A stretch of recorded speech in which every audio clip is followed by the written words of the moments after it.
আজি আমাৰ কেবিনেটে 2 লাখ চৰকাৰী চাকৰি আমি কি ধৰণে কেনেকে দিব পাৰি এই বিষয়ে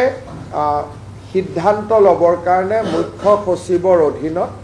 এটা টাস্ক ফোৰ্স গঠন কৰি দিছে আৰু 3 মাহৰ ভিতৰত এই টাস্ক ফোৰ্সে ৰিপৰ্ট দিব যে কেনেকৈ অহা 5 বছৰত আমি 2 লাখ চৰকাৰী চাকৰি দিব পাৰোঁ অৰ্থাৎ মুখ্য সচিব ডাঙৰীয়াই প্ৰতিটো বিভাগৰ লগত কথা পাতি চৰকাৰী বা চৰকাৰৰ দ্বাৰা নিয়ন্ত্ৰিত বিভিন্ন কৰ্পোৰেচন আমাৰ বিশ্ববিদ্যালয় 6 শিডিউলৰ কাউন্সিল এই গোটেইবিলাকত মিলি অহা 5 বছৰত আমি কেনেকৈ 2 লাখ যুৱক যুৱতীক চৰকাৰী চাকৰি দিব পাৰোঁ